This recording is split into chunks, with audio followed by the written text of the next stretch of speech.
Liotis and Megan Caffrey with you here. We are gearing up for the second to last weekend of conference play. It is so exciting. Ashley, what are your thoughts? This is your first season with the Big East. How much fun has it been for you this season? It has been fun, and I think we've seen a lot of teams kind of make their way out of the woodwork. You know, there were a lot of always high expectations, a lot of hope coming into the season, especially with that preseason coaches pool. You know, we saw Marquette and just all of these teams, and I think one of my favorite parts is watching each team in its own right find their identity and figure out exactly who they are, because at this point of the season is when all these teams are peaking and gelling and finding their cohesiveness on offense and defense, and that I think has been my favorite part, and then now we get to see it throughout the rest of the season and into postseason play. Well, one team who certainly knows who they are the Depaul Blue Demons. We will hear from Shantae Stonewall of Depaul in just a bit. Also coming up on today, you will hear from Mary Gadeka of Villanova. However, let's go back to Depaul and look a little bit closer at the Blue Demons. They clinched at least a share of the Big East regular season title this past weekend. Yeah, it was, first of all, I mean, it's 6 of the past 7 seasons they're able to do that. So trophy in there, and that represents another Big East title. We've been able to regular watch them season grow champs, as a the team Depaul Blue throughout Demons. this season. And the good news here for them is they can win it if 2 situations here. They're able to get 1 more win, or if Marquette has a loss. So they will claim that outright title, Meg.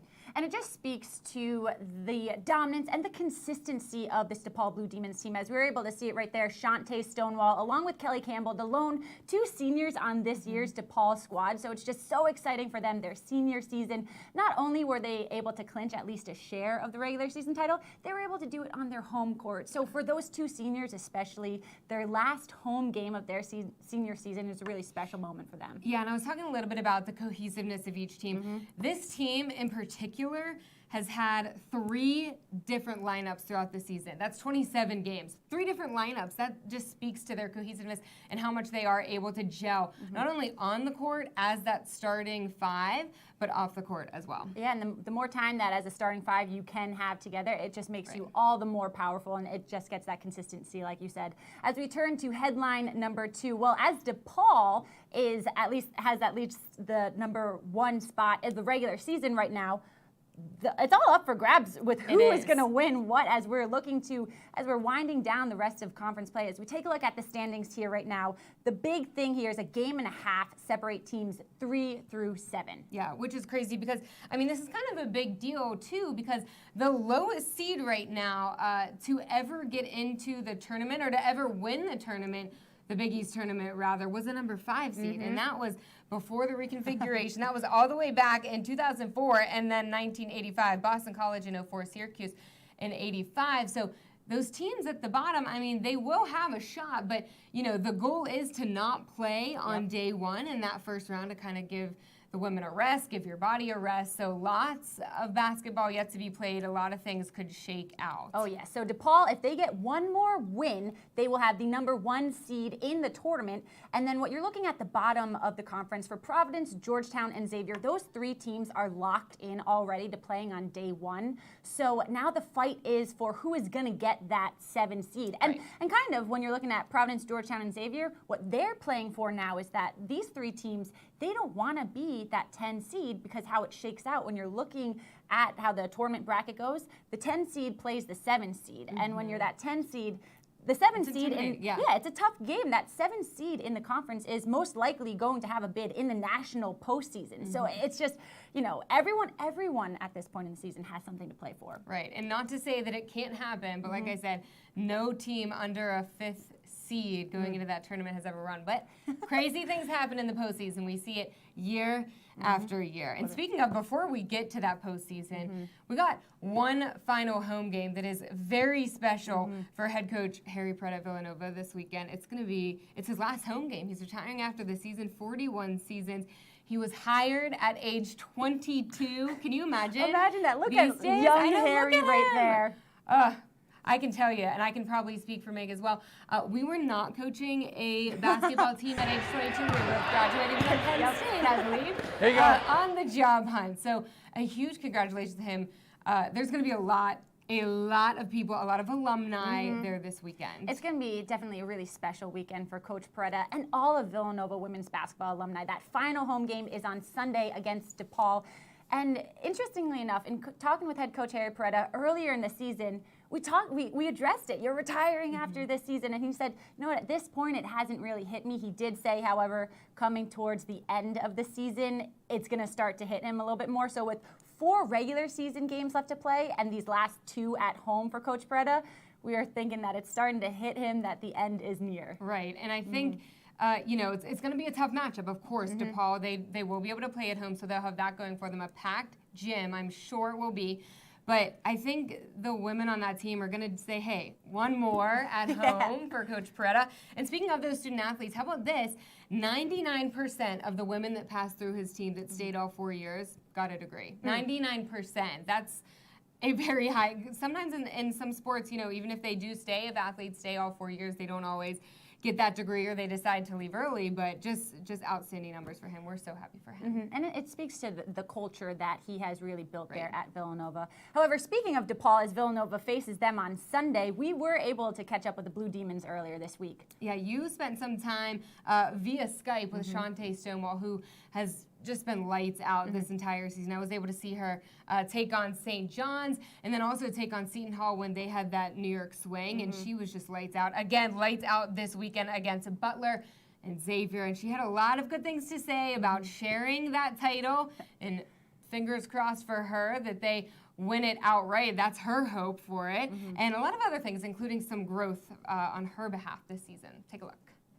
For the 6th time in the last 7 years, the Depaul Blue Demons have won at least a share of the Big East basketball regular season title, as I'm now joined with senior forward Shantae Stonewall. Shantae, your team clinched at least a share of the regular season title in your final home game as a Depaul Blue Demon. How special was that moment for you? It was super special, and to be able to do that on our senior night just meant the world of Kelly and I. You just mentioned Kelly Campbell right there. You and Kelly are the only 2 seniors on this year's squad. How would you describe your relationship with Kelly? Oh, it's great. It's definitely come a long way from being competitors our freshman year, trying to find our place here at Depaul, to being kind of like a dynamic duo on the court. It's been great, and it's awesome to see how she developed and I developed, and just we're super excited for the rest of our season. We definitely want to lead by example for our younger ladies.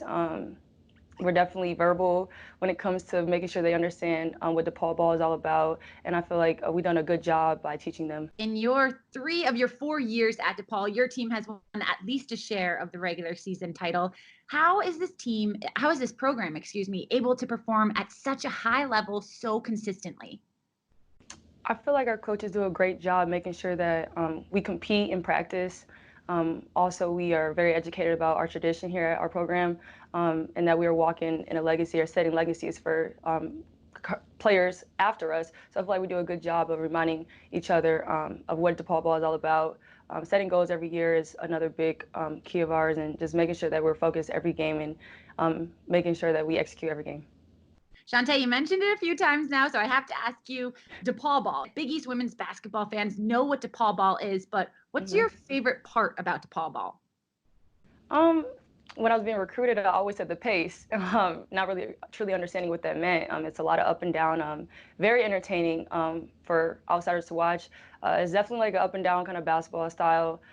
Freelance offense, you have the greenest light in America. Very fun to watch and very fun to play as well. As a freshman, you averaged 5.4 points per game. Now as a senior, you lead your team in scoring, averaging 17.4 points per game. Where has been your biggest area of growth in your game? I would say just being able to read the defense, using my versatility to the maximum, finding myself in the right places, and continuing to run the floor. As you see when I play, I'm a very up and down player. So being able to get in shape, stay in shape. My fitness takes me a long way, and like I said, go back to my versatility, using all aspects of my game, whether that's a jump shot, playing with my back to the basket, being able to put the ball on the floor. Bruno has helped me develop my game a lot, and so I'm just here to show it off my senior year. You are an Illinois native yourself. You're from Normal, Illinois. What has the experience been like being able to play college basketball in your hometown city? It's wild. Like you mentioned, Normal is not even 2 hours away from Chicago. So I definitely have a strong support system. Growing up, they always said, like, you're going to do big things on the next level, speaking regarding college. So it was great to see how all my past supporters still support me to this day. I definitely go back to my high school every opportunity I get just to give back, to talk to old professors, talk to my high school coach, because they definitely had an impact on me growing up. You deep dish pizza type of girl? No, not a huge fan of deep dish. Oh, wow. Okay, so you gotta you have to let all of us know, if we're not gonna get Chicago deep dish, then what is a Chicago must eat? Ooh, we have pre-game bonas. That's really good. Post-game, you know what? Illuminati's, they have really good wings, so I will go with that for sure. All right, what type of wings are we doing? We doing boneless barbecue, or are you doing a little buffalo? Boneless barbecue wings for sure. Barbecue, my type of girl. I love it. Shantae, thank you so much for joining me. Best of luck the rest of the season. Thank you so much. Thanks for having me. I love that. I am very excited to go to Chicago in a couple weeks. I am a foodie. I love cooking, but I also love eating out and some very good food in Chicago. I have to ask you though, are you deep dish or thin crust? We're here in New York. I was going to say, this is what I have to ask you. You're the one who's living in New York now. You're right. I grew up a Jersey girl, so I grew up with the thin crust, and then I went out to Chicago as I've gotten older, and I mean, there's just nothing like Chicago deep dish. It's a delicacy. It's so good. I know, and I was saying, I also grew up with thin crust. Shout out to Pittsburgh, because we have our own right. Fiore's Pizza, I mean, you cannot, it is, if you ever go to Pittsburgh, make a stop at Fiore's Pizza. It's so delicious. But as far as deep dish goes, I think they're almost completely separate foods. You can't, I can't compare the same. They are very different. Fair. But I mean, here's what we've got. The Big East Women's Basketball Tournament is in Chicago, so there you have it. Yes, if you're not going to get some deep dish while you're in Chicago, go out and get some barbecue boneless wings, as per Shantae, and then let her know how they work. Yeah. Also, right? We might as well rename our show Fast Break Big Eats. Fast Break, yes. And also, shout out to Chicago. Some of my I'm not a huge popcorn connoisseur. Garrett's popcorn, I think it's called the Chicago Mix. It's a cheddar caramel mix. They have it in one of the airports. I pick it up if I'm ever flying through. Popcorn is basically my middle name. So don't worry, during the tournament, I will have popcorn on deck the entire time. We got it. Come find us for your popcorn. All right, back to the show. We're going to rein it back into basketball. Let's get to our favorite part of the show. This is our favorite part. The fast breakdown. This week, we've got a really good one for you. St. John's taking on Providence on the road right there at Alumni Hall. Here it is. We are going to start in the first quarter, as we always do. St. John's trying to make a run early here, and it is Kadasha Hoppy. You've heard her name before. For the three, she's going to make it 4-0. St. John's up for now. Hoppy, again, on fire early, gets fed from underneath for three. And now later on in the first, Providence, it's Mary Baskerville who had to work for her, but she's going to get this too. And then check this out. Baskerville again with the rebound and the putback for two. 10-8 St. John's leads by 2. Time winding down. Alyssa also going to go deep. They find her on the fast break. She drives it in for the layup. It's good.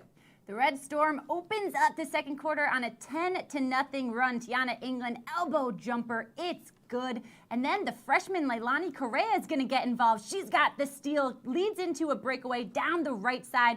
She puts the Johnnies up 24-8. The Friars go without a bucket for 8 minutes, but sophomore forward Alyssa Geary puts an end to that. Friars go on a 10-2 run of their own. Geary again, this time with a little penetration, spin move, finishes with their left hand.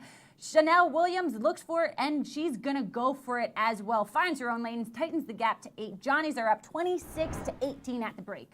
To the third quarter we go. Providence, here she is, Kira Spiewak. The first game she started since early January. She is back with a three-pointer for her. Back to St. John. Hoppy again from deep, 4-3. That is nails. This time it's Tiana England on the fast break, almost untouched, going to drive it in for the layup, and it's Hoppy again. This time she finds England for 3. St. John's leads by 14, but Providence not down and out just yet. Spiewak for 3. There it is, and check out this one, Megan.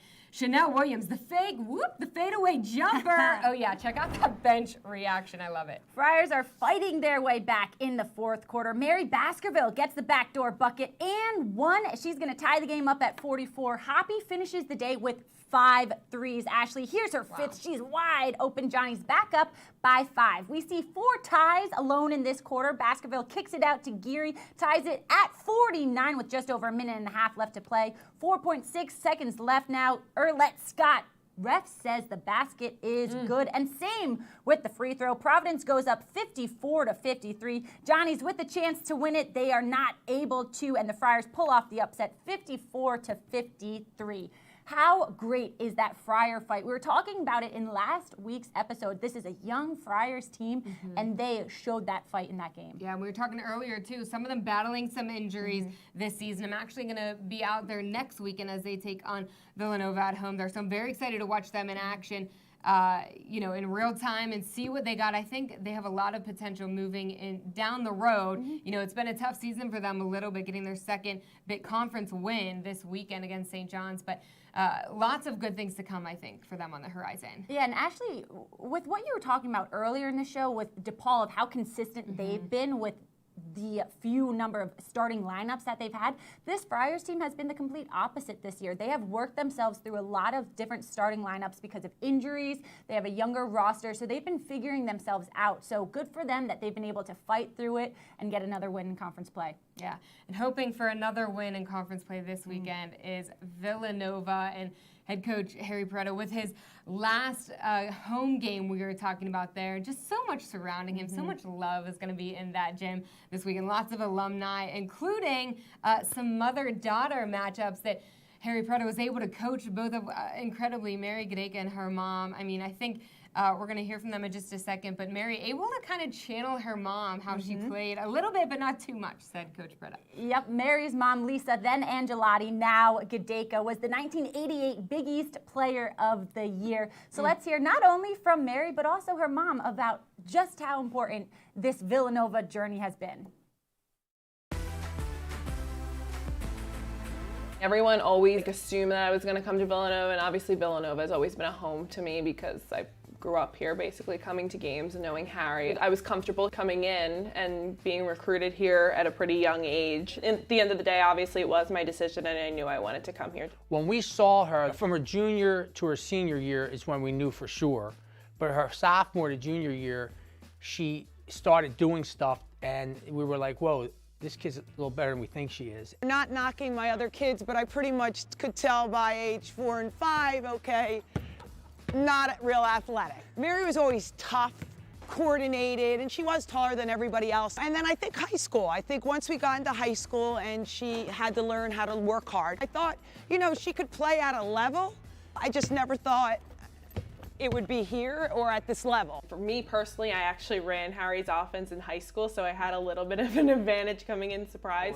Most high school teams aren't going to run that kind of system. To get a player from a program that one of my former players coaches, whether it's Lisa or anybody else, is a big home run for us because that kid comes in already ahead of the other kids that are coming in with her.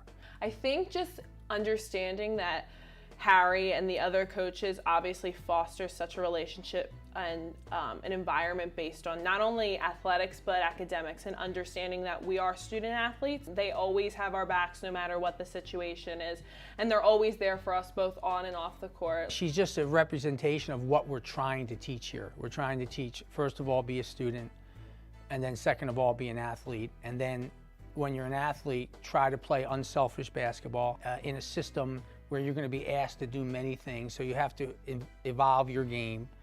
I think the benefit for playing in our offense is that we have so much freedom. I mean, obviously we do have a set where they'll tell us to run a specific number, but if that look isn't open, we can do something else. Lisa was the most intense player maybe in the history of this program. So in some ways I'm happy she doesn't have all of her mother's characteristics, but she has a lot of her mother's characteristics in terms of her tenacity, her playing hard, her mobility, and just her knowledge of the game that Lisa gave her coming into here. I think her toughness, her will to want to win, she's very unselfish, and I think her goal is she doesn't care how many points she scores.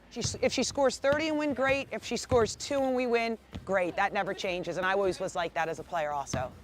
They're hard workers. They're very loyal to the program.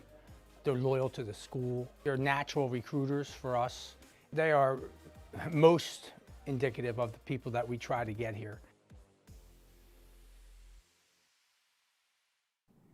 I love that, hearing from both of them. And to your point, Ashley, they addressed it right there of just how important academics really is to them as well. Right, and what an incredible statistic, and I mean, something to hang your hat on for head coach Harry Peretta.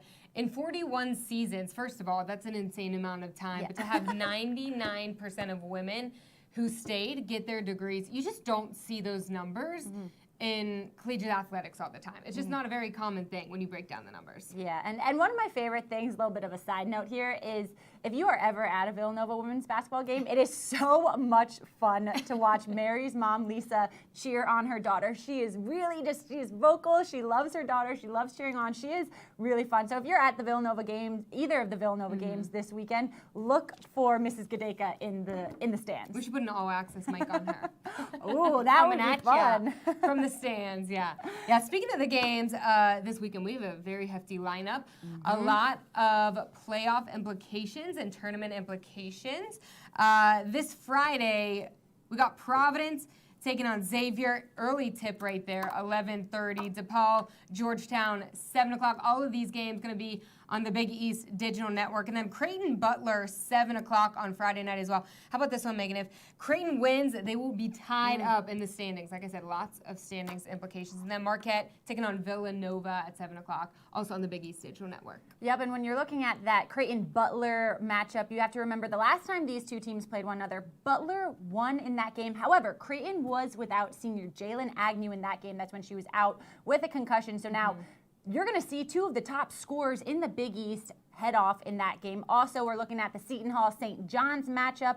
They are the travel partners, so they are the lone game on Saturday. A really big matchup for those two teams as well. The Johnnies trail the Pirates by one game in the standings. That'll even them out, too, if St. John's wins. So that's going to be a huge matchup. And then, of course, another deep lineup there on Sunday. We were talking about DePaul taking on Villanova, also on the Big East Digital Network. Lots of coverage there. And I'm very excited to watch this one because, like we said, it's Harry Peretta's last game in that arena, and there's going to be a lot of alumni. It's going to be loud. There's going to be some special tributes for him. I think a lot of good stuff is going to be going on there. Oh, yeah. Ashley, we are 16 days away from the start of the Big East Women's Basketball Tournament. I certainly cannot wait. There's so much to look forward to, especially this weekend. All 9 games, like Ashley mentioned, are on the Big East Digital Network this weekend. You can head over to Big East Conference on YouTube to tune in there. Also, go over to bigeast.com for a full schedule of events. We're going to be tuning in. You better be too. And we will catch you next week. For Ashley Liotis and Megan Caffrey, we'll see you next week.